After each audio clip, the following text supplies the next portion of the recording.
Seems like a lot of people like blaming things on the paranormal, but what if I told you there's usually a scientific answer for everything? So let's take a look at some paranormal mysteries that have been solved by scientists. First off, we have Falls. Taylor Glacier in East Antarctica has something very strange going on, as there's a red river that runs across it. At the mouth of the glacier, the river tumbles over a cliff into Lake Bonny, looking exactly like its name. Now, what caused normal water to turn bright red? Well, scientists have been questioning this since its discovery in 1911. Originally, algae were considered the culprits, but this hypothesis was never verified. What has been discovered by scientists associated with the University of Alaska Fairbanks is that oxidized iron in brine water gives Falls its unusual color, as the iron in the salt water, making contact with oxygen in the air, oxidizes in effect, rusts, and dyes the water red. Now, the salt water makes its way to the edge of the glacier from the underground lake as pressure forces the water through the glacier's fissures and channels in a journey that takes 1.5 million years. Now, the water wouldn't flow at all, of course, if it were frozen, but it avoids freezing because latent heat associated with water freezing, the water supersaturation in salt, and the high pressure at the base of the glaciers maintain the salt water at temperatures above freezing. So this is just a really weird, cool science reason why it exists. Up next is the sailing stones of Death Valley. In parts of California's Death Valley, stones sail across the desert floor, leading trails in the sand, and it seems like they do it all on their own. Now, the stones, much like the name suggests, seem to be moving, usually with long, clear tracks behind. For a long time, no one had a clue what made them do it, as the winds in the valley were hardly strong enough to move large boulders. Some people suggested aliens, though why aliens would show up unnoticed to move rocks in a remote valley in California called Death's Valley was anyone's guess. Now, this had been a mystery for a long time, as they were first discovered in the early 1900s, but in 2011, two researchers, Richard D. Norris and his cousin James M. Norris, placed their own rocks with GPS devices and recorded them for over 2 years. A thin layer of ice that formed during the night in the winter months and broke off during the day, causing the stones to slide off and leave tracks. Now, on their best days, the rocks could move at speeds of over 15 feet per minute. So no, it was not aliens doing this. Now onto the Alien of Atacama. In 2003, a skeleton was discovered in South America's Atacama Desert. Now, what was so mysterious about it was that it was only 6 inches tall, had 10 ribs instead of 12, giant eye sockets, and a pointy skull. Sounds like an alien, right?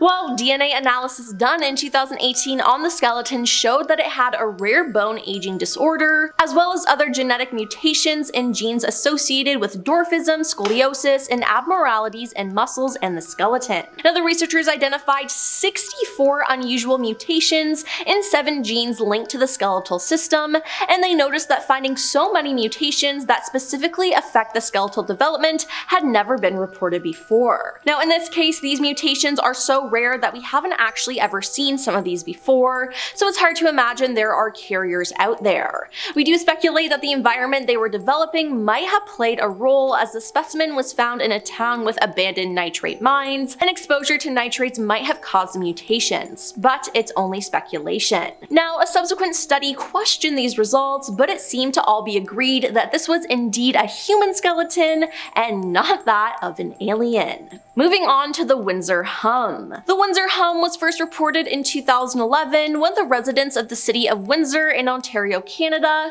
suddenly started hearing a continuous, barely audible hum. Now, in the years since, conspiracy theorists as well as serious scientists have floated multiple theories to explain it, though to little success. Now, the mystery lasted until April 2020, when the forced multiple factories across the US to stop production. That included a US steel plant operating on Zug Island in Detroit, which was just across the river from Windsor. Now, the hum, as it turns out, was coming from its overworked blast furnaces, which in turn shook the plant's metallic foundation and produced a constant, low-frequency hum that can't be easily detected. Now, the sound went away as soon as the furnaces were shut down, and I'm sure that the residents of Windsor were happy that the noise was finally gone. ton. Now let's talk about the Webdriver torso YouTube account. In 2013, people began to notice a rather strange YouTube account posting really weird slideshows accompanied by even weirder beeping sounds. Commenters said that the videos, which were usually 11 seconds long and featured colored rectangles moving around on a white screen, were a spy code, an alien code, or recruitment searches for expert hackers. But in 2014, we found out who was behind the account. It was none other than Google. Now, the YouTube parent company revealed it was using the account to test the quality of YouTube videos. From September 30th, 2016 to October 31st, 2019, the channel uploaded a total of 624,774 videos. Now, the channel stopped uploading on May 4th, 2017, but resumed uploading on May 18th, 2018, until another halt 4 days later. Now, a video was uploaded on November 16th, 2020, and was then quickly deleted, but as of right now, the latest video uploaded by Webdriver Torso was on November 1st, 2023. Then we have the underwater crop circles.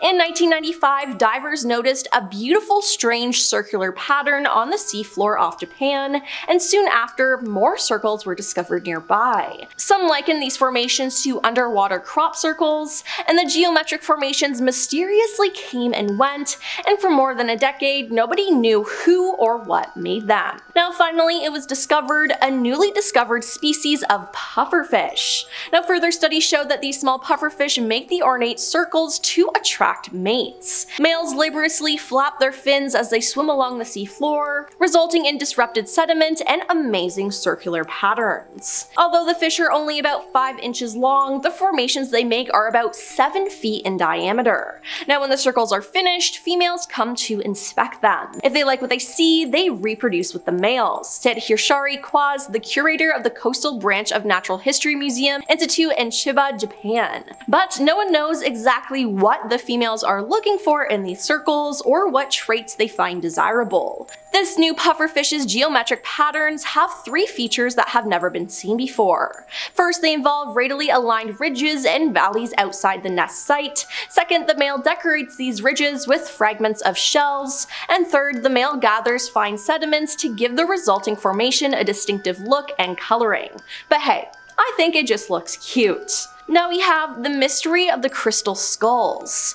Archaeologists and explorers discovered crystal skulls during the 19th and early 20th centuries, leading to speculation and myths surrounding their origin. Some of the skulls were life-sized, while others were miniatures. Many believe that these artifacts belonged to ancient Mesoamerican civilizations and held mystical or supernatural powers. Now, some people even said that they were left by aliens who had visited Earth long before recorded history. Now, a total of 13 were found and dispersed around the world, and someone created a myth that if the 13 skulls were ever reunited in the same place, secrets vital to the survival of the human species would be revealed. Experts discovered that these crystal skulls were not ancient artifacts at all. Modern tool marks on the skulls revealed that they were made using 19th century techniques, such as the rotary wheel, which would have been foreign to ancient South Americans, decisively proving that they were not the ancient relics many had believed them to be. On to spontaneous human combustion. Spontaneous human combustion refers to the death from fire originating without an apparent external source of ignition, a belief that the fire starts within the body of the victim. Now, in the past 300 years, there have been roughly 200 accounts of humans spontaneously bursting into flames. Now, the rare phenomenon has been attributed to the supernatural, obesity, and intestinal gases. But forensic experts say the prevalent scientific explanation is known as the wick effect, which proposes that humans can act like candles do. In 1998, as part of a BBC television program, scientists in the UK replicated similar conditions with a dead pig. They wrapped the pig in a blanket before lighting it on fire, and the pig's feet were left behind, exactly the result of many reported cases of spontaneous human combustion. The wick theory suggests that fat acts as a fuel source, and a human body is kept aflame through its own fat after being ignited. Blankets and clothing, meanwhile, act like a candle wick, and because hands and feet have less fat, they don't provide enough fuel to be entirely consumed by a flame. So don't worry about randomly bursting into flames, because that can't happen. Next up, we have the lost colony of Roanoke. In August 1587, a party of about 115 English settlers arrived on Roanoke Island, off the coast of present-day North Carolina. Later that year, it was decided that John White, governor of the new colony, would sail back to England in order to gather a fresh load of supplies. While White was away, war broke out between England and Spain, and he couldn't return to the island until 1590. The only clue he found was the word Croatoan carved into a tree. Croatoan was the name of an island south of Roanoke that was home to a Native American tribe of the same name. Now, theories about the settlers' disappearances include them having their lives ended by indigenous people or Spanish colonists, and others think they could have gotten lost. But in August 2020, researchers came to a simple conclusion. The colonists simply left, along with some of their indigenous allies, and settled on Hatteras Island, 60 miles away. And lastly, we have weeping statues. Weeping religious statues, often the Virgin Mary, have been reported in Italy, Hungary, Argentina, and Mexico, among other countries. Now, you know when people claim that the statues cry, or that they're even crying.